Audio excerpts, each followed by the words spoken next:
Hello बच्चों, एक बार फिर मैं आलोक कुमार आप सभी का आलोक फिजिक्स क्लास में स्वागत करता हूं। जैसा कि हम लोगों ने पिछले क्लास में बच्चों घूर्णन गतिकी से संबंधित विभिन्न तथ्यों पर हम लोगों ने विचार किया था, तो चलिए हम लोग आज उसी क्लास को आगे बढ़ाएंगे और एक नए तथ्य पर हम लोग आज विचार करने वाले हैं। बच्चों, हम लोगों ने पिछले क्लास में जिस टॉपिक्स पे विचार किया था बच्चों, वो टॉपिक्स था खोखला गोला का जड़त्व आघूर्ण हम लोगों ने ज्ञात किया था, अर्थात होलो स्फीयर का हम लोगों ने मोमेंट ऑफ इनर्शिया ज्ञात किया था बच्चों।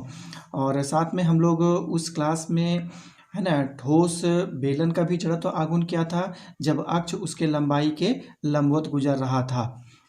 तो आज के क्लास में हम लोग बात करेंगे बच्चों की आज एक ठोस गोला है हमारा मेरे पास, है ना, और उसका जड़त्व आघूर्ण किस प्रकार हम लोगों को ज्ञात करना है ना। ठोस गोला का जड़त्व आघूर्ण हम लोगों को ज्ञात करना है बच्चों। तो आज इस क्लास में आप लोग मेरे साथ बने रहेंगे बच्चों और इस क्लास का आप लोग आनंद उठाएंगे और अपने साथ कॉपी कलम को जरूर लेकर के बैठें ताकि मैं यहाँ पर जो भी चीज़ लिखूँगा उसे आप लोग अपने कॉपी में नोट कर लेंगे। तो चलिए आज देखते हैं बच्चों कि ठोस गोला का जड़त्व आघूर्ण किस प्रकार ज्ञात किया जाता है। तो देखिए ठोस गोला का जड़त्व आघूर्ण, ठोस गोला का जड़त्व आघूर्ण आज ज्ञात करना है। तो सबसे पहले मैं इसका फिगर बना देता हूं बच्चों, उसके बाद आप लोगों को अच्छी तरह से मैं इसका कैलकुलेशन को समझा दूंगा, है कि नहीं। मान लेते हैं कि बच्चों की ये एक मेरे पास ठोस गोला है ना। ये एक ठोस गोला है जिसकी त्रिज्या है आर। मान लेते हैं कि ये भी देते हैं बच्चों, ये इसका केंद्र हो गया, इसकी त्रिज्या आर है और इसमें दो अक्ष है बच्चों। इस प्रकार आप देख पा रहे हैं कि इसमें दो अक्ष है जिसका नाम मैं दे देता हूँ एक्स और एक्स डैश है और ये वाई डैश है ना। ये अक्ष इस प्रकार मान लेते हैं कि गुजर रहा है बच्चों, इससे इस प्रकार अक्ष है और ये दोनों अक्ष आप लोग एक तरह से कह सकते हैं कि ये व्यास के है ना परिता ही है ना, क्योंकि गोला हम जानते हैं बच्चों कि अपने व्यास के परिता जो होती है सममित होती है, अर्थात कोई भी रेखा जो कि इसके केंद्र से होकर के गुजरती है उस रेखा के परिता जो होती है यह गोला सममित होती है। अर्थात किसी भी अक्ष के परिता यदि हम लोग इसका जड़त्व आघूर्ण ज्ञात करेंगे जो इसके केंद्र से होकर के गुजरती है तो उसका जड़त्व आघूर्ण वही ज्ञात होगा। तो यहाँ पर मैं मान लेता हूँ बच्चों कि इस गोला का द्रव्यमान m है ना, और इसकी त्रिज्या r है और हम लोगों को ये अक्ष के परिता मतलब x x डैश या y y डैश के परिता हम लोगों को इसका जड़त्व आघूर्ण ज्ञात करना है, क्योंकि दोनों ही अक्ष के परिता गोला सममित होता है। तो मान लेते हैं बच्चों कि देखिए माना m द्रव्यमान है कि नहीं, माना m द्रव्यमान तथा r त्रिज्या, माना m द्रव्यमान तथा r त्रिज्या का एक गोला है, एक ठोस गोला है, एक ठोस गोला है ना, जिसका जड़त्व आघूर्ण है ना, जिसका जड़त्व आघूर्ण एक्स एक्स डैश तथा वाई वाई डैश है ना, तथा दोनों में से किसी का, या फिर लिख सकते हैं तथा के बदले हम लोग यहाँ ही कर देते हैं एक्स एक्स डैश या वाई वाई डैश के परितः है ना, के परितः ज्ञात करना है, के परितः ज्ञात करना है ना। देखिए गोला जो होता है, गोला अक्ष एक्स एक्स डैश या वाई वाई डैश है ना, एक्स एक्स डैश या वाई वाई डैश के परितः सममित है, के परितः सममित होता है। इसका मतलब है किसी भी अक्ष के परिता यदि हम लोग ज्ञात करेंगे तो उसका जड़ तो आघूर्ण वही ज्ञात होगा, है कि नहीं। तो मैंने क्या लिखा बच्चों कि माना m द्रव्यमान तथा r त्रिज्या का एक ठोस गोला है जिसका जड़ तो आघूर्ण x x डैश या y y डैश के परिता ज्ञात करना है। गोला अक्ष x x डैश या, है ना, या इसको कर देते हैं बच्चों तथानीय या y y डैश के परिता सममित होता है ना। तो अब देखिए हम लोगों को जड़ तो आघूर्ण ज्ञात करना है बच्चों, तो सबसे पहले हम लोग इसका क्या मानेंगे कि इसका आयतन क्या होता है। देखिए, है कि नहीं, कि गोला का आयतन तो हम लोग जानते हैं बच्चों, गोला का आयतन क्या है, गोला का आयतन क्या होता है, तो हम लोग जानते हैं कि 4/3 पाई आर क्यूब होता है। तो प्रति एकांक आयतन का द्रव्यमान क्या होगा, तो प्रति एकांक, है ना, तो प्रति एकांक आयतन का द्रव्यमान, प्रति एकांक आयतन का द्रव्यमान क्या हो जाएगा, प्रति एकांक आयतन का द्रव्यमान, तो ये हो जाएगा m बाय, है कि नहीं, m/4/3 पाई आर क्यूब हो जाएगा। इस प्रकार हम लोग प्रति एकांक आयतन का द्रव्यमान दे सकते हैं। तो इस 3 को हम लोग ऊपर करके भी लिख सकते हैं बच्चों, इस प्रकार 3 करेंगे तो ये कितना हो जाएगा 3m बाय, ये हो जाएगा 4 पाई आर क्यूब हो जाएगा प्रति एकांक आयतन का द्रव्यमान। अब हम लोगों को इसका जड़ तो आघूर्ण ज्ञात करना है। तो जड़ तो आघूर्ण ज्ञात करने के लिए हम लोग क्या कल्पना करते हैं कि ये गोला जो होती है अनेक जो होती है ना, खोखला गोला से मिलकर के बना होता है। बहुत तरह के खोखला गोला जिसकी त्रिज्या यदि हम लोग 0 से लेकर के यदि r तक लेंगे, है ना, जिसकी त्रिज्या हम लोग यदि 0 से r तक लेंगे तो इसको हम लोग अनेक खोखला गोला के ऊपर, है ना, गोला को समाहित करते जाएंगे तो एक हम लोगों को ठोस गोला प्राप्त हो जाएगा, है कि नहीं। एक छोटा सा खोखला गोला लेंगे, उसके ऊपर फिर गोला लेंगे, उसके ऊपर एक गोला लेंगे, तो इस प्रकार अनेक गोला को एक के ऊपर एक रखने पर हमें जो ठोस गोला प्राप्त हो जाएगा, है ना। तो उसी प्रकार हम एक कल्पना करते हैं कि एक ठोस गोला हम लोग यहाँ पर लेते हैं, है ना, सॉरी, एक खोखला गोला हम लोग यहाँ पर एक लेते हैं बच्चों। इस प्रकार ये एक खोखला गोला लेते हैं, ये एक खोखला गोला हो गया, है ना। इसकी मोटाई हम लोग dx मान लेते हैं बच्चों की, इसकी मोटाई कितनी है dx है। और ये है ना, यहाँ जो है जो अक्ष का ये जो है बिंदु, केंद्र बिंदु, इससे इसकी दूरी कितनी है x है, और इसकी मोटाई हम लोग यहाँ पर dx इस तरह करके मान लेंगे, है ना। देखिए गोला, है ना, ठोस गोला का जड़ तो आघूर्ण ज्ञात करने के लिए, देखिए ठोस गोला का जड़त्व आघूर्ण, है ना, ठोस गोला का जड़त्व आघूर्ण ज्ञात करने के लिए, है ना, ज्ञात करने के लिए, है ना, गोला के केंद्र से, गोला के केंद्र से, गोला के केंद्र से x दूरी पर, गोला के केंद्र से x दूरी पर dx मोटाई का, है ना, dx मोटाई का एक कोस लेते हैं, है कि नहीं। एक खोखला गोला हम लोग लेते हैं, एक खोखला गोला लेते हैं, एक खोखला गोला लेते हैं जिसको हम लोग कोस भी कहते हैं बच्चों, इसे कोस भी कहा जाता है। खोखला गोला लेते हैं, है ना, खोखला गोला लेते हैं। अब बताइए कि इस गोला का आयतन कितना हो जाएगा। जो हम लोग इस गोला को लिए हैं बच्चों, इसका आयतन कितना होगा। देखिए इस खोखला गोला का आयतन कितना हो जाएगा, है ना, इस खोखला गोला का आयतन, इस खोखला गोला का आयतन, तो आयतन बराबर हम लोग जानते हैं बच्चों क्या होता है, क्षेत्रफल गुना मोटाई हो जाएगा, है कि नहीं। क्षेत्रफल गुना मोटाई होता है आयतन।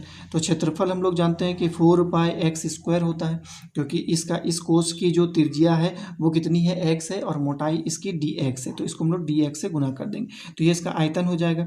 अब इस, है ना, खोखला गोला या कोस का आयतन कितना हो जाएगा। देखिए इस खोखला गोला तथा कोस का, है कि नहीं, या कोस का हम लोग कह सकते हैं, या कोस का द्रव्यमान, है ना, कोस का द्रव्यमान कितना हो जाएगा।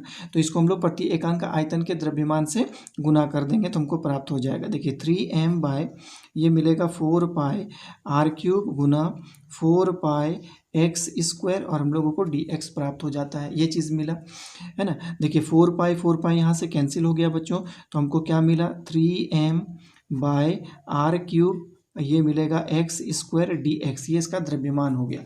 अब देखिए ये तो मैंने पहले कहा है कि ये एक कोस है, ये खोखला गोला है। तो इस खोखला गोला का मैंने जो है जड़त्व आघूर्ण इससे पहले वाले वीडियो में ज्ञात किया था, है ना। तो इस खोखला गोला का या कोस का जड़त्व आघूर्ण की एक्स या एक्स डैश वाई या वाई डैश अक्ष के परिता मैंने ज्ञात किया था, जिसका एक्सप्रेशन निकला था बच्चों 2/3 mr²। ये इसका जड़त्व आघूर्ण था। तो मैंने पहले क्या करूँगा कि इसका जड़त्व आघूर्ण मैंने ज्ञात कर लूँगा, उसके बाद इंटीग्रेट करेंगे, है ना, तो पूरे ठोस गोला का जड़त्व आघूर्ण ज्ञात हो जाएगा। तो मैं क्या लिखता हूँ कि इस कोश का अक्ष एक्स एक्स डैश या वाई वाई डैश के परिता जड़त्व आघूर्ण क्या होगा। देखिए इस कोश का है कि नहीं, इस कोश या खोखला गोला का अल्पखंड जो मैंने काटा है उसके बारे में बात कर रहा हूँ। इस कोश या खोखला गोला का है कि नहीं, इस कोश या खोखला गोला का है ना, खोखला गोला का अक्ष के परिता, अक्ष एक्स एक्स डैश या वाई वाई डैश के परिता, वाई वाई डैश के परिता जड़त्व आघूर्ण कितना हो जाएगा, के परिता जड़त्व आघूर्ण, है ना। तो हम लोग जानते हैं, तो पहले लिखेंगे 2/3, क्योंकि हम लोग जानते हैं कि खोखला गोला का उसके अक्ष के परिता जड़त्व आघूर्ण 2/3 mr² होता है। तो 2/3 दे दिए, m का वैल्यू तो हम लोग यहाँ पे निकाले हैं बच्चों, कितना हो जाएगा देखिए 3m/r³ x² dx। अब देखिए कि अक्ष से इसकी दूरी कितनी है कि नहीं, अक्ष से इसकी दूरी x है, अतः x² से हम लोगों को गुना करना पड़ेगा, क्योंकि मोमेंट ऑफ इनर्शिया हम लोग जानते हैं mr² होता है। तो r के बदले यहाँ पे अक्ष से दूरी उसका x है, तो x² देना पड़ेगा। तो जड़त्व आघूर्ण I = 2/m, है कि नहीं, 2/3 ये हो जाएगा 3m/r³ x⁴, और ये हो जाएगा dx। तो इतना हम लोगों को टर्म मिला। अब संपूर्ण गोला का, संपूर्ण ठोस गोला का जड़त्व आघूर्ण ज्ञात करने के लिए हम लोगों को इंटीग्रेशन कहाँ से कहाँ तक करना पड़ेगा बच्चों। इस x का जो है वेरी कहाँ तक, इस अल्पखंड को हम लोग कहाँ से कहाँ तक बना सकते हैं। तो x का वैल्यू 0 से लेकर के r तक पॉसिबल है कि नहीं, हम लोग ये बात जानते हैं बच्चों। तो इसका मतलब क्या हो गया कि इस अल्पखंड को हम लोग इस केंद्र के समीप से लेकर के इस बड़े गोले के परिधि तक हम लोग उसको बना सकते हैं। अतः x का वेरिएशन 0 से लेकर के r तक होगा। अतः हम लोग जो एक्सप्रेशन निकाले हैं इसका समाकलन कहाँ से कहाँ तक करेंगे, 0 से लेकर के r तक, है ना।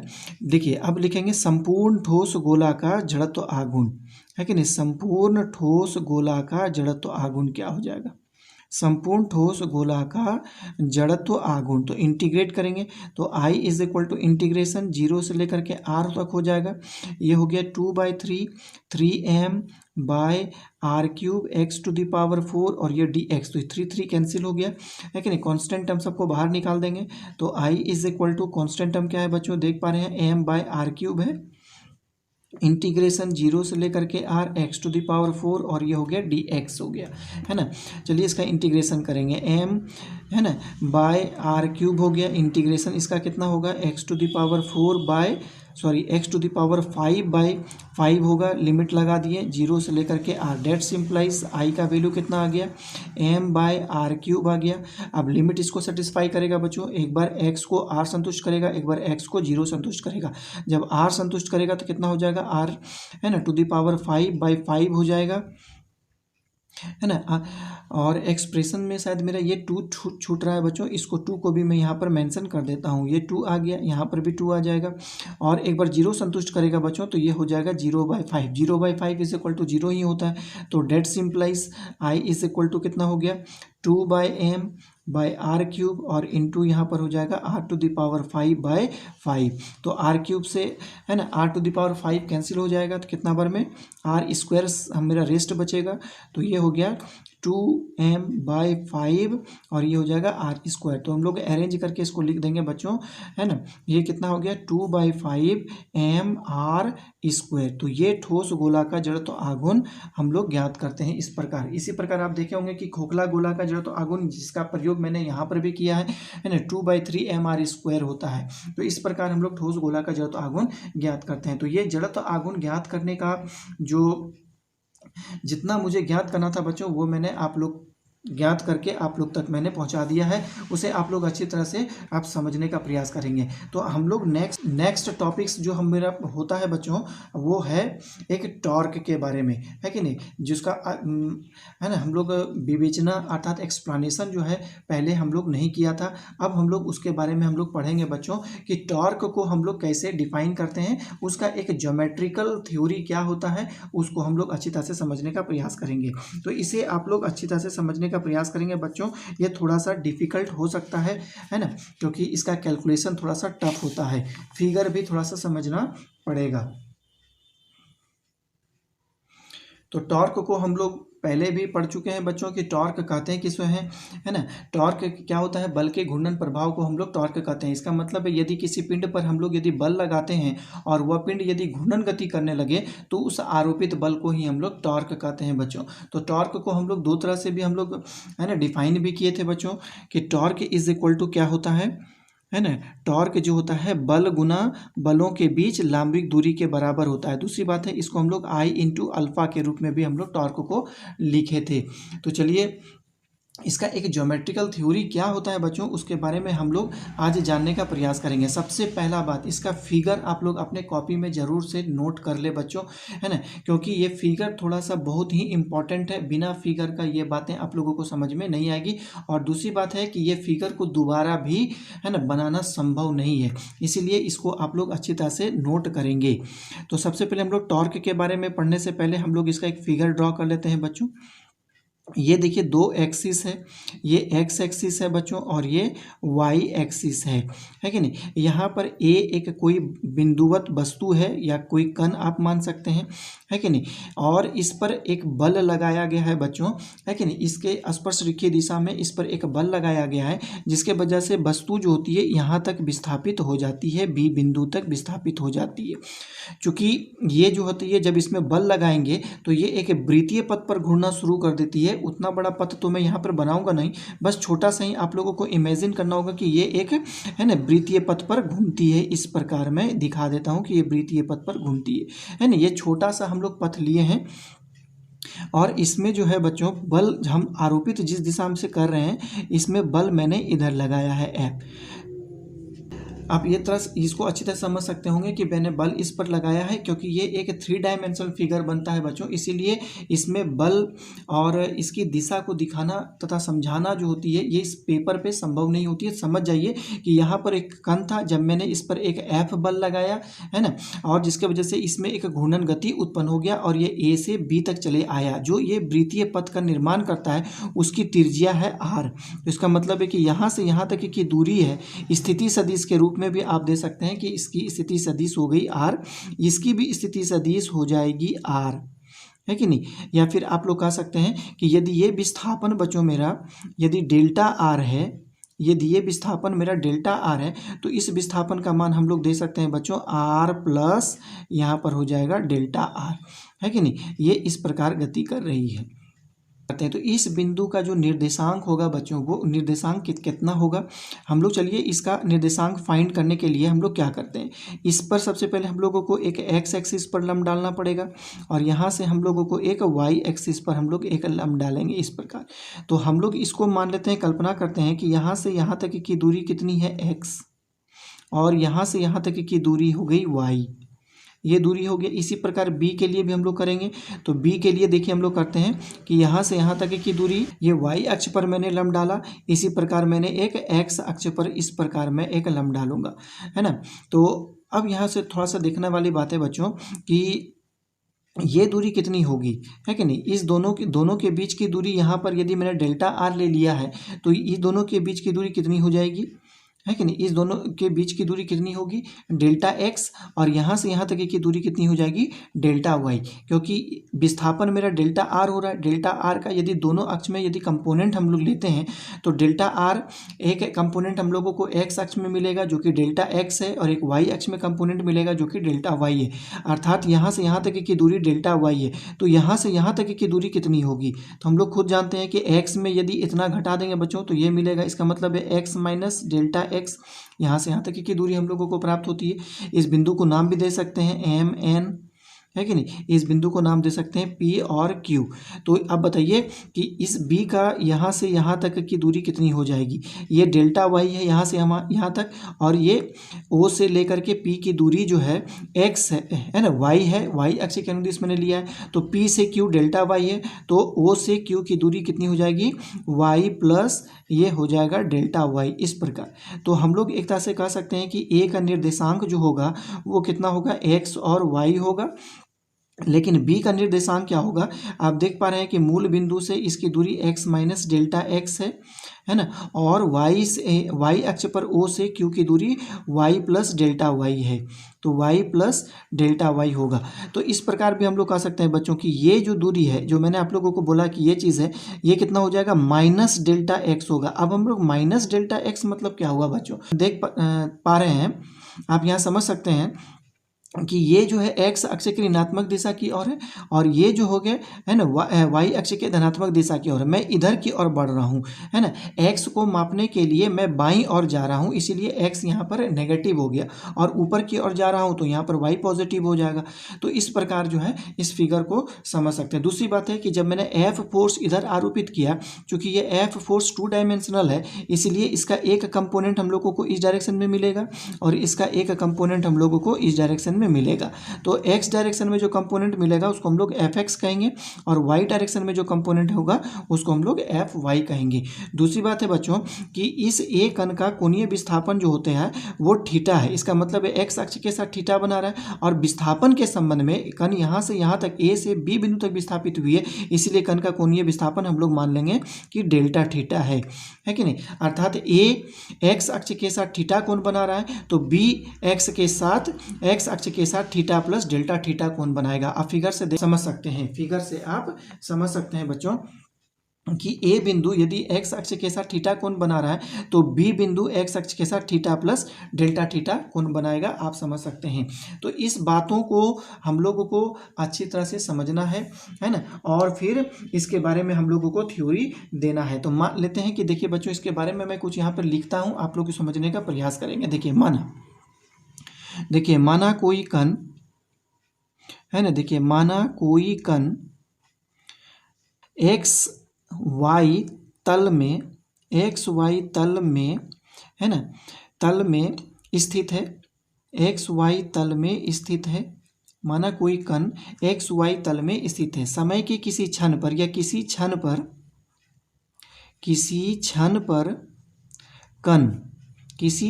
पर कण ए बिंदु पर, किसी क्षण पर कण ए बिंदु पर है ना, किसी क्षण पर कण ए बिंदु पर है ना। कण पर एफ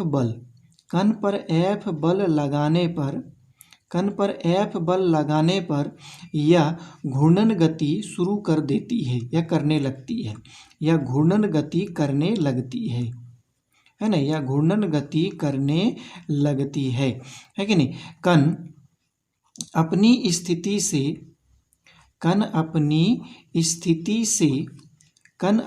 स्थिति से डेल्टा आर दूरी से विस्थापित होकर है कि नहीं, विस्थापित होकर है ना बी बिंदु पर चले जाती है, बी बिंदु पर चले जाती है। देखिए कण का कोणीय विस्थापन डेल्टा थीटा है ना, कण का कोणीय विस्थापन डेल्टा थीटा है ना। इसको आप लोग समझ पाए होंगे बच्चों। तो अब हम लोग यहाँ पे देखिए जो इसका विस्थापन है, ये जो रेखीय विस्थापन इसका डेल्टा आर है, तो इसको कंपोनेंट हम लोग कैसे देंगे चित्र से। तो ये कितना हो जाएगा, माइनस डेल्टा एक्स आई प्लस हो जाएगा डेल्टा वाई जे कैप हो जाएगा। इस प्रकार हम लोग इसका दे सकते हैं विस्थापन, है ना, रेखीय विस्थापन है। आप लोग यहाँ पे कहेंगे कि सर कि माइनस डेल्टा एक्स क्यों लिए, क्योंकि इस फिगर में आप देख पा रहे हैं कि इसको हम लोग एक्स के मापन के लिए एक्स अक्ष की ऋणात्मक दिशा की ओर बढ़ाएं। हम लोग पॉजिटिव डायरेक्शन में नहीं गए, हम लोग नेगेटिव डायरेक्शन में जब जाएंगे तभी एक्स का मापन हो पाएगा। इस फिगर का है ना, इस फिगर का जो आप कह सकते हैं एनालॉजी जो है इसी प्रकार है कि नहीं। इसीलिए हम लोगों को एक्स का प्रयोग यहाँ पर माइनस एक्स के रूप में, हम लोग जानते हैं कि राइट साइड जाएंगे तो एक्स पॉजिटिव हो जाता है, वही लेफ्ट साइड जाते हैं तो नेगेटिव होता है। तो यहाँ पर डेल्टा एक्स के मापन के लिए डेल्टा है ना, या डेल्टा आर के मापन के लिए हम लोगों को लेफ्ट साइड जाना पड़ रहा है, इसीलिए डेल्टा एक्स हम लोग यहाँ पे नेगेटिव लेंगे। इसको हम लोग समीकरण नंबर 1 कहेंगे। इसी प्रकार देखिए, इसी प्रकार है ना, इसी प्रकार देखिए कण पर आरोपित बल, इसी प्रकार कण पर आरोपित बल, कण पर आरोपित बल जो होगा उसका भी हम लोगों को 2 कंपोनेंट लेना पड़ेगा बच्चों। F इज इक्वल टू कितना हो जाएगा, एफ एक्स है कि नहीं आई कैप, और इधर हो जाएगा एफ वाई जे कैप। ये बात समझ पा रहे होंगे है कि नहीं। ये एक्स अक्ष, ये F का मैंने 2 कंपोनेंट ले लिया है, और एक एक्स अक्ष के अनुदिश है, एक वाई अक्ष के अनुदिश है। अब हम लोग ये बात का कल्पना करते हैं बच्चों कि ये जो F बल है वो एक्स अक्ष के साथ जो होता है वो बीटा कोण बना रहा है। इस बात को आप लोगों को समझना होगा, ये बीटा कोण बना रहा है। अब लेकिन देखिए, चलिए इसमें हम लोग बाद में डिस्कशन करेंगे बच्चों। इसमें भी आप लोगों का थोड़ा सा यहाँ पर है ना समझना थोड़ा सा मुश्किल हो जाएगा, क्योंकि 3 डायमेंशनल कॉन्सेप्ट यहाँ पर लागू हो जाता है, इसलिए बाद में इसमें हम लोग चर्चा करेंगे। फिलहाल अभी जो हम लोगों को कैलकुलेशन करना है उसको हम लोग करेंगे बच्चों, है कि नहीं। तो अब यहाँ पर देखिए कि कण को हम लोग विस्थापित कर रहे हैं, जब है ना कण पर जब मैंने फोर्स लगाया एफ, तो कण डेल्टा आर दूरी से विस्थापित होकर के बी बिंदु पर चला गया। तो कह सकते हैं कि आरोपित बल के द्वारा किया गया कार्य। इस फिगर को आप लोग अपने कॉपी में जरूर से नोट करें बच्चों, क्योंकि जब मैं इस पेड को ऊपर करूंगा तो ये फिगर झप जाएगा, फिर आप लोगों को परेशानी होगी। तो मैंने क्या कहा कि देखिए कण है ना, आरोपित बल के द्वारा कण पर किया गया कार्य कितना होगा। देखिए आरोपित बल के द्वारा है ना, आरोपित बल के द्वारा कण पर किया गया कार्य, आरोपित बल के द्वारा कण पर किया गया कार्य कितना होगा।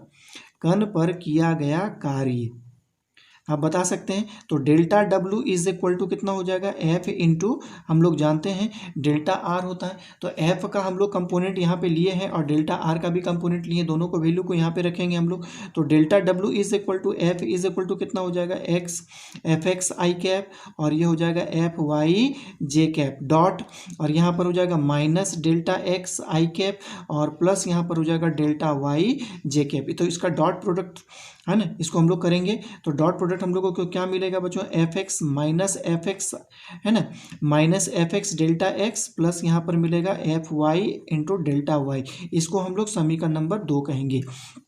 अब इस फिगर का प्रयोग करके हम लोग क्या करना है बच्चों कि हम लोगों को डेल्टा एक्स और डेल्टा वाई का वैल्यू को कैलकुलेट करना है इस फिगर का प्रयोग करके, है ना। तो चलिए हम लोग इस फिगर का प्रयोग करेंगे बच्चों, और डेल्टा एक्स और डेल्टा वाई का हम लोग कैलकुलेशन करेंगे। बहुत आसान कैलकुलेशन है, आप लोग इसको आसानी से समझ सकते हैं बच्चों कि हम लोग इसका कैलकुलेशन कैसे करेंगे। तो सबसे पहले आप फिगर का प्रयोग करेंगे बच्चों, और यहाँ पर एक आप ट्रायंगल को देख रहे हैं कि आपको ट्रायंगल यहाँ नज़र आ रहा है ओ ए एन, ये एक ट्रायंगल है कि नहीं।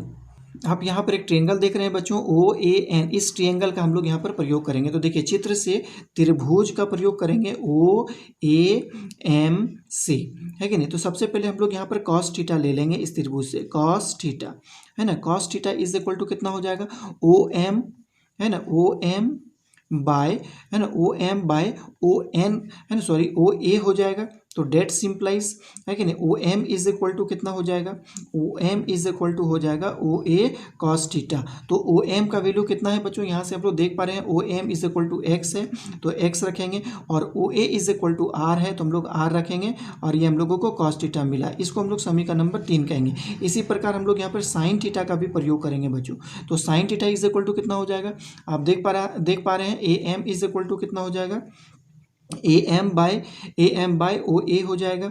तो that simplifies A M is equal to हम लोग यहाँ पे लिखेंगे ओ ए, और यहाँ पर हो जाएगा साइन थीटा।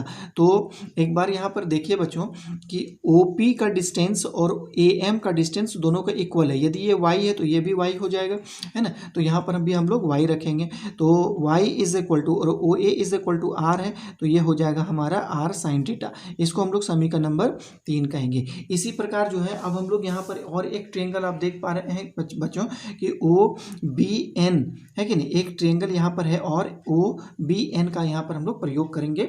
आप लोग अपने कॉपी में देखें बच्चों, तो देखिए चित्र से त्रिभुज का प्रयोग करेंगे ओ बी एन सी, है कि नहीं। तो यहाँ पर बताइए कि ओ बी एन जो होगा वो एक्स एक्सिस के साथ कितना एंगल बना रहा है, ये थीटा है, ये डेल्टा थीटा है, तो टोटल एंगल हो जाएगा थीटा प्लस डेल्टा थीटा, है कि नहीं। तो हम लोग सबसे पहले cos theta plus delta theta का प्रयोग करेंगे, है कि नहीं।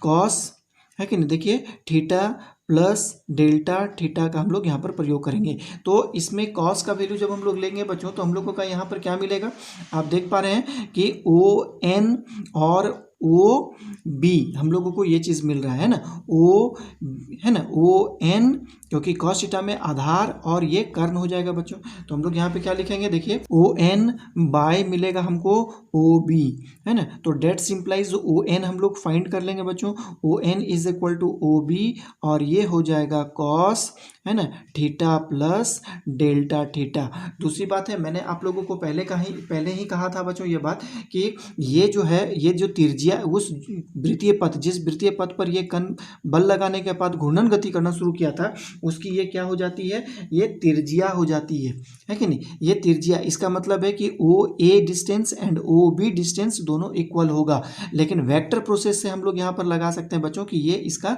आर प्लस डेल्टा आर है, लेकिन ओरिजिनल में ये इसकी त्रिज्या ही है ना। तो ये ओ बी का भी वैल्यू हम लोग आर ही रखेंगे। तो that simplifies O N is equal to हम लोगों को कितना मिल रहा है बच्चों, हम लोग देखिए अपने कॉपी में x minus delta x is equal to r, और ये मिल गया cos theta plus delta theta मिलेगा। तो इसी का सॉल्यूशन हम लोगों को करना है बच्चों।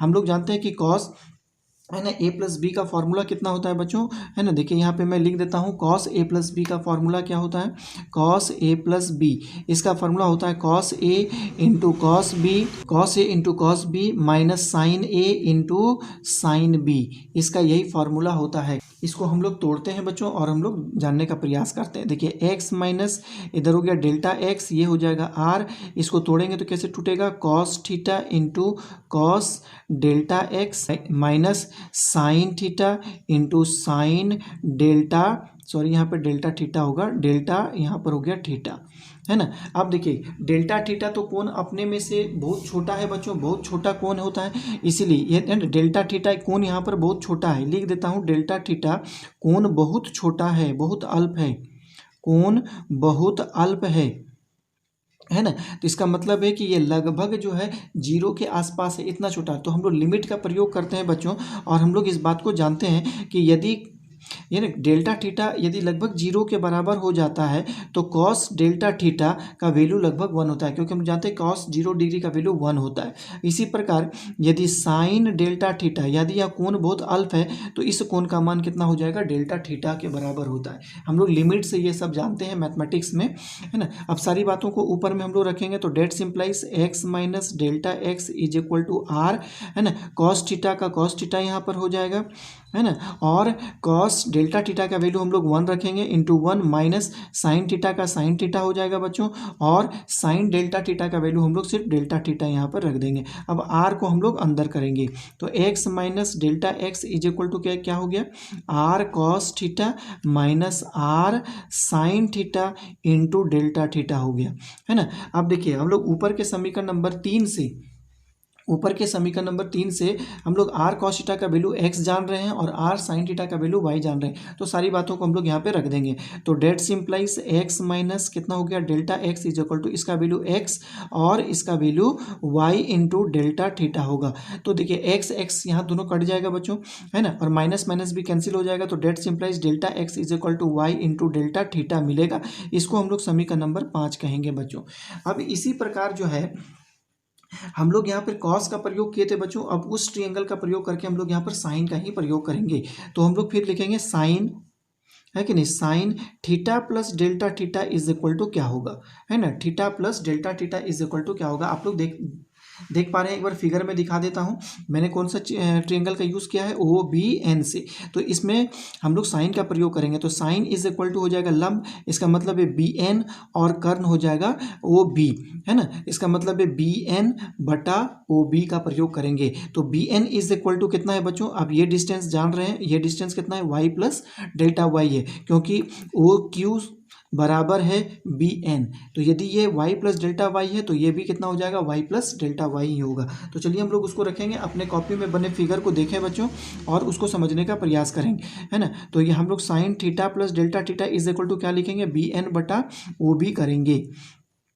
तो अब हम लोग क्या करेंगे बच्चों, यहाँ पे that simplify B N is equal to हम लोग को क्या मिलेगा, देखिए ओ बी और साइन ये हो जाएगा theta plus delta theta. B N is equal to आप लोग अपने कॉपी में देखिए तो आपको मिलेगा, है ना, Y plus delta Y and O B is equal to वो सर्कुलर पाथ की रेडियस हो गई ओ बी, और ये साइन ये हो जाएगा थीटा प्लस डेल्टा थीटा। तो हम लोग जानते हैं बच्चों साइन ए प्लस बी का फॉर्मूला क्या होता है, मैं यहाँ पे लिख देता हूँ, sine A plus B is equal to होता है sine A into cos B, है कि नहीं, इंटू कॉस बी प्लस होता है ना, देखिए cos A into sine B, मतलब ये इसका फॉर्मूला होता है। इसी फॉर्मूला का प्रयोग हम लोग इसको, है ना, तोड़ने में करेंगे।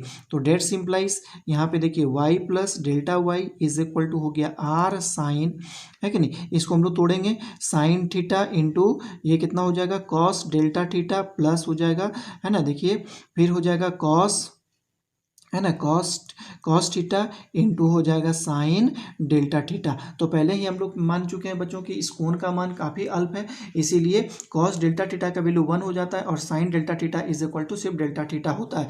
तो ये वैल्यू को हम लोग नेक्स्ट पेज में रख करके देखते हैं बच्चों। तो चलिए कैलकुलेशन को आगे बढ़ाते हैं।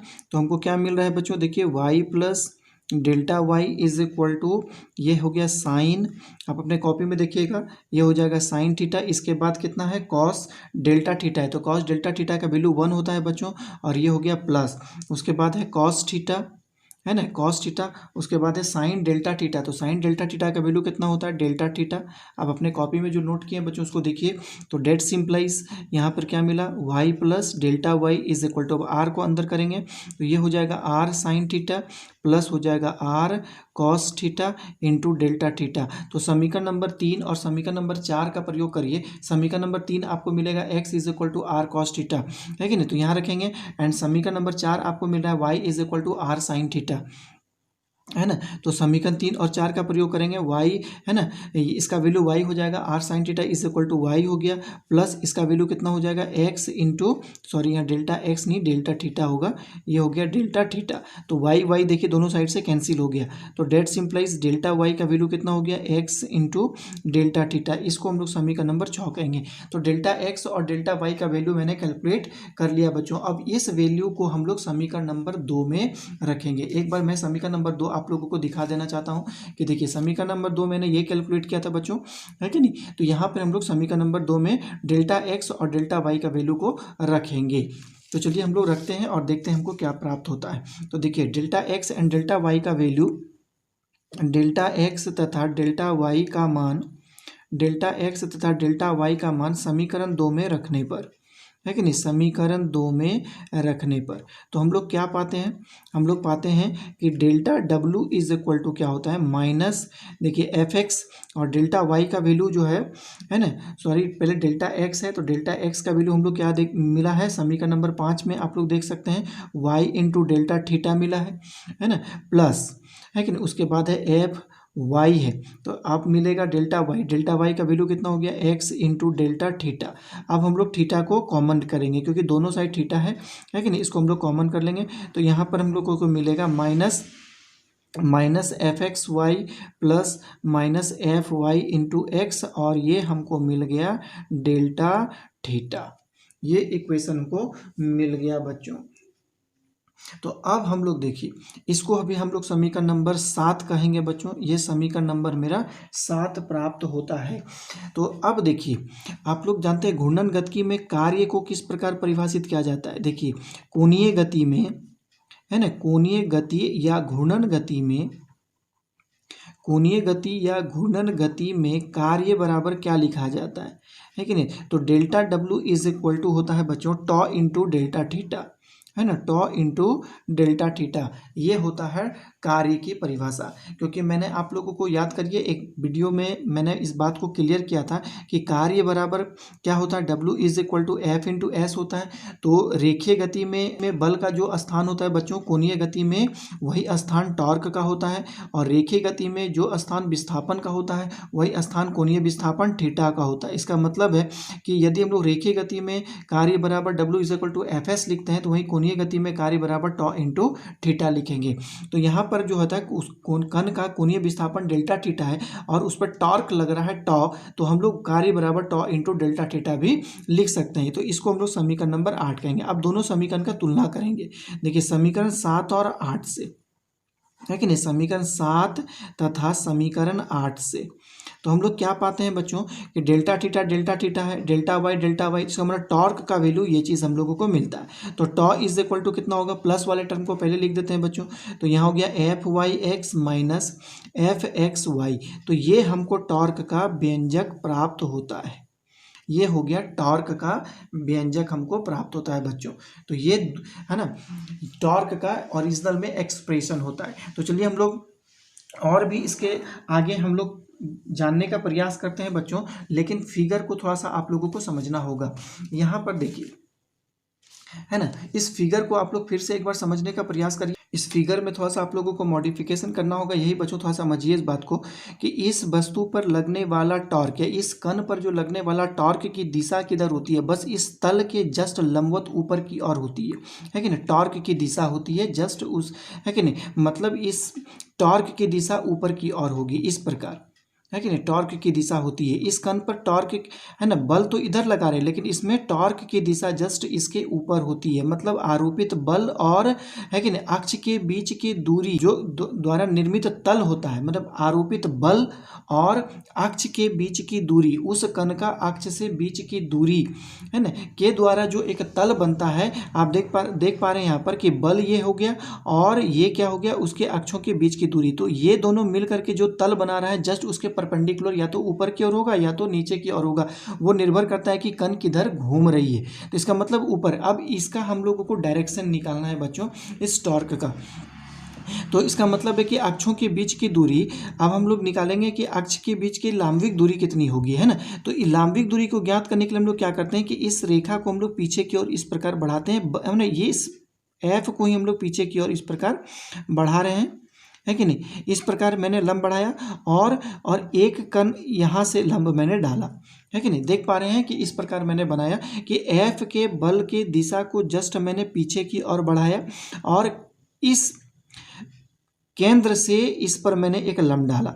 कौन सा लांविक दूरी है, तो ये दूरी जो देख पा रहे हैं, इधर से मैं इसका नाम भी दे देता हूँ, है कि नहीं। मान लेता हूँ कि इसका नाम हो गया, है कि नहीं, आर नाम दिए हैं नहीं, तो इसका नाम मैं दे देता हूँ आर। ये बिंदु जो ओ से आर, ये इस बल की लांविक दूरी है ना। आप समझ पा रहे हैं जब किसी वस्तु पर जब हम बल लगाते हैं तो अक्ष से उसकी लांविक दूरी होनी चाहिए, है कि नहीं। अक्ष से लांविक मतलब उस कण पर लगाया गया बल का अक्ष से दूरी। मतलब मान लेते हैं कि ये यहाँ पर कोई कण है, इस पर मैंने बल लगाया तो इस बल का अक्ष से लांविक दूरी ये हो गई आर, है ना। तो ये आप देख पा रहे हैं कि यहाँ पर कण का अक्ष से दूरी तो कितनी है आर, लेकिन लांविक दूरी क्या होगा, ये डी है। तो इसको हम लोग डी मानेंगे, O R is equal to D. तो इस फिगर को आप लोग, दूसरी बात क्या है बच्चों कि ये कोण कितना होगा, ये वाला कोण, यदि ये कोण बीटा है, लेकिन यदि उस पर आरोपित कण पर लगाया गया बल एक्स अक्ष के साथ यदि बीटा कोण बना रहा है तो ये कोण कितना होगा। आप ये कोण आप जान रहे हैं बच्चों कि ये कोण कितना होगा, ये वाला कोण कितना होगा। ये आप यदि कोण आपका कितना है, बीटा है, तो हम कह सकते हैं कि नहीं, ये यहाँ से यहाँ तक का कोण जो होगा वो बीटा होगा। आप अपने कॉपी में देखिए, ये कोण बीटा हो गया और ये कोण यहाँ पर थीटा है कि नहीं। ये कोण यहाँ से यहाँ तक बीटा है और यहाँ से यहाँ तक ये कोण थीटा है। तो इसका मतलब है कि इस कोण का मान हम यहाँ पे लिख देता हूँ कि इस कोण का मान हो जाएगा बीटा माइनस थीटा। आप लोग अपने कॉपी में थोड़ा सा कैलकुलेशन करके देखिए, ये बहुत सिंपल कैलकुलेशन है, आप आराम से उस कोण का मान को निकाल लेंगे, है कि नहीं। ये कोण जो है, जिस एफ को मैंने पीछे की ओर बढ़ाया और ये देख पा रहे हैं कि एफ एक्स के साथ ये रेखा जो होती है एक्स अक्ष के रूप में काम कर रही है। तो इसका मतलब ये, यदि ये कोण बीटा है तो ये कोण भी बीटा होगा, शीर्षाभिमुख कोण हो जाएगा। और यदि ये कोण थीटा है तो एकांतर कोण का मान ये भी कोण थीटा हो जाएगा। तो ये कोण कितना हो जाएगा बच्चों, ये हो जाएगा बीटा माइनस थीटा, है ना, ये हो जाएगा बीटा माइनस थीटा हो जाएगा ये कोण यहाँ पर। ये बात समझ में आ गया, ये बीटा माइनस थीटा हो जाएगा। दूसरी बात क्या है कि एफ का कंपोनेंट जो हम लोग एफ एक्स और एफ वाई लिए हैं, यदि ये कोण बीटा हो गया तो एफ का कंपोनेंट इस डायरेक्शन में कितना हो जाएगा, एफ कॉस बीटा हो जाएगा, और वाई डायरेक्शन में कंपोनेंट कितना हो जाएगा, एफ साइन बीटा हो जाएगा। कंपोनेंट लेने में आप लोगों को कहीं दिक्कत नहीं होनी चाहिए, क्योंकि कंपोनेंट को बहुत बार मैंने पढ़ाने के समय में आप लोगों को बताया था कि यदि कोई भी भौतिक राशि किसी के साथ जितना कोण बनाएगा उस डायरेक्शन में हम लोग हमेशा कॉस थीटा लेते हैं और उसके परपेंडिकुलर डायरेक्शन में साइन लेते हैं। जिस प्रकार एफ जो होता है, आप एक्स अक्ष के साथ देख पा रहे हैं कि यहाँ पर बीटा कोण बना रहा है, तो हम लोग यहाँ पर बीटा, है ना, कॉस का प्रयोग किए हैं, और जस्ट इसके परपेंडिकुलर डायरेक्शन में हम लोग साइन का प्रयोग किए। कंपोनेंट ऐसे लेते हैं। वेक्टर में भी मैंने आप लोगों को बताया था कंपोनेंट किस प्रकार लिया जाता है। यदि ये बात समझ में नहीं आता है तो वेक्टर का वीडियो को जाकर के आप लोग देखें और उसे समझने का प्रयास करें। कंपोनेंट बार बार जो होता है ना, समकोण त्रिभुज का प्रयोग करके कंपोनेंट लेंगे तो वो काफ़ी लेंदी प्रोसेस हो जाता है, इसलिए उस बात को याद रखना ही ज़्यादा उचित होता है कि कोई भी भौतिक राशि किसी अक्ष के साथ यदि जो कोण बनाता है तो उसके साथ हम लोग कॉस थीटा का प्रयोग करते हैं और उसके परपेंडिकुलर डायरेक्शन में हम लोग साइन का प्रयोग करते हैं। तो अब हम लोग यहाँ पर देखिए बच्चों, फिगर को आप लोग अच्छी तरह से देख पा रहे हो कि बल और अक्ष के बीच की लंबिक दूरी कितनी हो गई, डी, है ना। बल और अक्ष के बीच लंबिक दूरी कितनी है, डी। इस बात को याद रखिएगा। ये 3 डायमेंशन फिगर हो जाता है बच्चों, इसलिए इसको समझना थोड़ा सा मुश्किल हो जाता है, लेकिन आप लोग यदि इसको विचार करिएगा, इस पर चिंतन करिएगा, तो आप लोगों को जरूर पता चल जाएगा कि लंबिक दूरी कैसे होती है ना। इसको मैंने पीछे की ओर बढ़ाया और अक्ष से इस पर एक लंब डाल दिया, तो जहाँ पर जो कटा है कि नहीं, वो दूरी जो होती है वो कितनी होगी, उसकी लंबिक दूरी होगी, यहाँ पर डी हो। तो चलिए हम लोग यहाँ पर देखेंगे बच्चों, है ना। अब देखिए यहाँ पर हम लोग क्या ज्ञात कर लिए हैं कि देखिए बल का, देखिए बल, है ना, बल एफ का, देखिए बल एफ का, है ना, बल एफ का 2 लंबवत दिशा में वियोजित मान हम लोग ले लिए। 2 लंबवत दिशा में वियोजित मान, 2 लंबवत दिशा में वियोजित मान हम लोग लिए हैं, 2 लंबवत दिशा में वियोजित मान लिए हैं बच्चों। तो F X is equal to हम लोगों को क्या प्राप्त हो जाएगा, एफ कॉस बीटा, और F Y is equal to हम लोगों को क्या प्राप्त हो जाएगा, एफ साइन बीटा। चलिए ये बात है आप लोगों को समझ में यदि नहीं आती है बच्चों, तो मैं यहाँ पर भी आप लोगों को बना करके समझा देता हूँ एक बार, है कि नहीं, तो आप लोगों को अच्छी तरह समझ में आ जाएगी। मान लेते हैं कि यहाँ पर ए बिंदु था और इस पर मैंने इस प्रकार एक फोर्स आरोपित किया है एफ, है कि नहीं। ये इसका एफ एक्स कंपोनेंट है जो कि इधर से भी खींचा गया है, और इसकी दूरी यहाँ से कितनी है, आर है कि नहीं, ये दूरी आर है। तो इसको यदि हम लोग पीछे की ओर बढ़ाते हैं इस प्रकार बच्चों, इस प्रकार यदि मैं पीछे की ओर बढ़ा रहा हूँ, है ना, एफ को पीछे की ओर बढ़ा रहा हूँ और इससे ओ से मैंने इस पर एक लंब डाल दिया, तो ये जो लंबिक दूरी जो प्राप्त हुई वो उसका डी है। ये कोण कितना है बच्चों, ये कोण थीटा है, और ये कोण मैंने पहले कहा है कि एक कंपोनेंट यहाँ एफ एक्स है, तो ये कोण यहाँ पर बीटा कोण बनेगा। अब आप बताइए कि इसमें बीटा कोण कौन है, ये वाला कोण यहाँ से यहाँ तक का कोण कितना है, बीटा है कि नहीं, ये कोण बीटा है, और ये कोण कितना है, थीटा है। यदि ये कोण थीटा होगा तो ये भी कोण थीटा होगा बच्चों, है कि नहीं। तो ये कोण कितना हो जाएगा, यहाँ से यहाँ तक कोण बीटा, यहाँ से कोण थीटा, तो ये कोण कितना हो जाएगा, ये हो जाएगा बीटा माइनस थीटा। इसी प्रकार मैंने उसमें भी आप लोगों को बताया था, है ना। तो अब हम लोग यहाँ से प्रयोग करेंगे बच्चों, बहुत कुछ देखेंगे। चलिए हम लोग यहाँ पे ये भी देखें, और x का वैल्यू जो मैंने उधर से भी ज्ञात किया था बच्चों, वो था कितना मेरा r cos थीटा था, और y का वैल्यू जो था यहाँ पर, है ना, r sin थीटा था। तो दोनों बातों को हम लोग यहाँ पर रखेंगे इस समीकरण में। तो टॉ इज इक्वल टू कितना हो जाएगा, एफ वाई का वैल्यू कितना हो गया, एफ कॉस, है ना, सॉरी एफ साइन बीटा है क्योंकि y है एफ साइन बीटा, और x का वैल्यू कितना, कॉस बीटा, और y का वैल्यू कितना हो जाएगा, r साइन बीटा। तो यहाँ पर भी f इंटू आर है, यहाँ पर भी f इंटू आर है, तो f इंटू आर को हम लोग यहाँ पर क्या करेंगे, कॉमन निकालेंगे। तो क्या बचेगा, देख पा रहे हैं कि साइन बीटा और यहाँ इंटू कॉस थीटा, है कि नहीं, माइनस यहाँ पर बच रहा है मेरा कॉस बीटा इंटू यहाँ पर हो गया साइन थीटा। ये चीज़ हमको बचा। तो ये किसका फॉर्मूला है बच्चों, sine beta minus cos theta minus sine and cos beta into sine theta. ये हो गया साइन ए माइनस बी का फॉर्मूला होता है। तो टॉ इज इक्वल टू कितना हो गया, एफ इंटू आर, यहाँ पर हम लोग लिख सकते हैं, है कि नहीं, साइन बीटा माइनस थीटा। अब हम लोग ये जो फिगर आपको यहाँ पर मैंने दिखाया, इस फिगर से हम लोग साइन बीटा माइनस थीटा, क्योंकि ये एक परपेंडिकुलर है, ये 90 डिग्री का कोण बन रहा है, क्योंकि मैंने पहले बोला कि इसमें लंब मैंने डाला है, और ये एक समकोण त्रिभुज है, इसका नाम भी मैंने यहाँ पर दिया है, इस बिंदु का नाम ए है और इस बिंदु का नाम आर है। तो इस त्रिभुज का प्रयोग करके हम लोग क्या प्राप्त कर लेंगे, साइन बीटा माइनस थीटा का वैल्यू हम लोग निकाल लेंगे। तो चलिए हम लोग इसी फिगर का प्रयोग करेंगे बच्चों। तो देखिए चित्र से साइन कौन सा त्रिभुज लिए, त्रिभुज का प्रयोग करेंगे ओ ए आर से, है कि नहीं, ए ओ आर से sine beta minus theta is equal to कितना हो जाएगा, sine beta minus theta is equal to हम लोगों को क्या मिलेगा, देखिए ये कर्ण हो गया, हाइपोटेनस हो जाएगा बच्चों ये वाला, है कि नहीं, ये कर्ण हो जाएगा बच्चों, क्योंकि हम लोग जानते हैं समकोण के सामने वाली भुजा कर्ण होती है ना। तो यदि ये कोण आपका यदि क्या है बीटा माइनस थीटा है तो उसके सामने वाली भुजा लंब हो जाती है। इसका मतलब है साइन बीटा माइनस थीटा का वैल्यू लेंगे तो ये कितना हो जाएगा, डी बाय आर हो जाएगा, हमको मिल रहा है डी बाय आर, है ना। तो देखिए यहाँ पर मैं लिख देता हूँ लंब बटा कर्ण होता है, तो लंब का वैल्यू कितना हो गया ओ आर और कर्ण का वैल्यू हो गया ओ ए। तो O R is equal to D है, लांबिक दूरी है बच्चों, है कि नहीं, लांबिक दूरी, और O A is equal to r है। तो इस वैल्यू को हम लोग यहाँ पे रखेंगे तो टॉ इज इक्वल टू कितना हो गया, टॉ इंटू होता है F into R, sine beta minus theta का वैल्यू कितना हो गया डी बाय आर, तो आर आर कैंसिल हो गया, है ना। तो टॉ इज इक्वल टू कितना होता है एफ इंटू डी, ये ही व्यंजक मुझे निकालना है कि नहीं, एफ इंटू डी, क्योंकि हम लोग पहले भी इस बात को हम लोग विचार कर चुके हैं कि टॉर्क जो होता है वो बल, है कि नहीं, किसी अक्ष के परिता यदि कोई कण गति कर रहा होता है, किसी अक्ष के परिता यदि कोई वस्तु यदि गति कर रहा होता है या घूर्णन गति करता हो तो इस पर लगने वाला बल F और बलों के बीच, मतलब इस बल का अक्ष से लंबिक दूरी, न कि कर्ण की या तिर्यक दूरी, लंबिक दूरी होनी चाहिए, शॉर्टेस्ट डिस्टेंस होना चाहिए उस अक्ष से, है कि नहीं, उस अक्ष से कण की शॉर्टेस्ट डिस्टेंस मतलब होनी चाहिए। यदि ये D है तो हम लोग इस टॉर्क का व्यंजक क्या लिखते हैं बच्चों, F इंटू आर, यही एफ इंटू डी,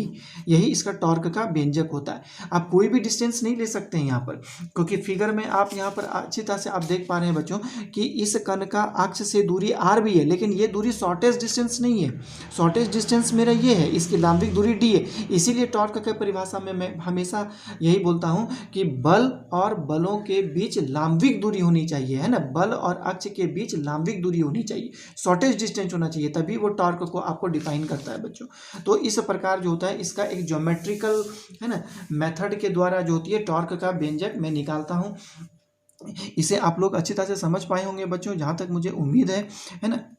इसी प्रकार मैं आप लोगों को इसके बाद, है ना, कोणीय संवेग का थोड़ा हल्का मॉडल आप लोगों को बताऊंगा, उसका भी ज्योमेट्रिकल मॉडल आप लोगों को बताऊंगा कि उसका भी एक्सप्रेशन जो होता है P इंटू आर कैसे निकाला जाता है, इसके बारे में मैं आप लोगों को नेक्स्ट वीडियो में बताऊंगा बच्चों, है कि नहीं।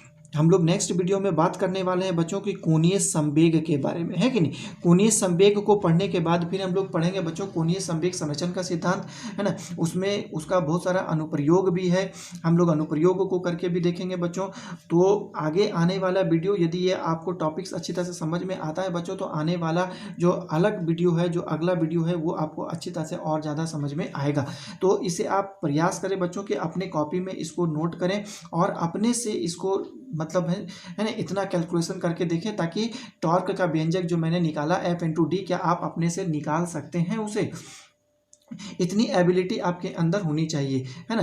तो जब तक ये एबिलिटी आपके अंदर डेवलप नहीं होगा तब तक फिजिक्स के थ्योरी को आप अच्छी तरह से समझ नहीं पाएंगे बच्चों, और ये आप लोगों को डिफ़िकल्ट ही मतलब लगेगा कि, है ना, इसे बहुत आसान लैंग्वेज में भी समझा जा सकता है। यदि आप इसमें गहन चिंतन इस पर करेंगे, गहन विचार यदि करते हैं तो ये आपको बहुत आसान लगेगा, लेकिन आप इसके कैलकुलेशन से यदि डरेंगे, इसके छोटे छोटे पार्ट्स से यदि डरेंगे कि इसका कंपोनेंट कैसे लिया जाता है ना, इसके परपेंडिकुलर डिस्टेंस कैसे लिया जाता है ना, वेक्टर मॉडल्स, वेक्टर से हम लोग इसका जो r प्लस डेल्टा आर हम लोग लिए और फिर उसको r हम लोग कैसे लेते हैं, तो ये सब सारी बातें आप लोगों को अच्छी तरह से समझ में नहीं आएगी जब तक आप लोग उसे अपने से प्रयास नहीं करेंगे, अपने से ट्राई नहीं करेंगे।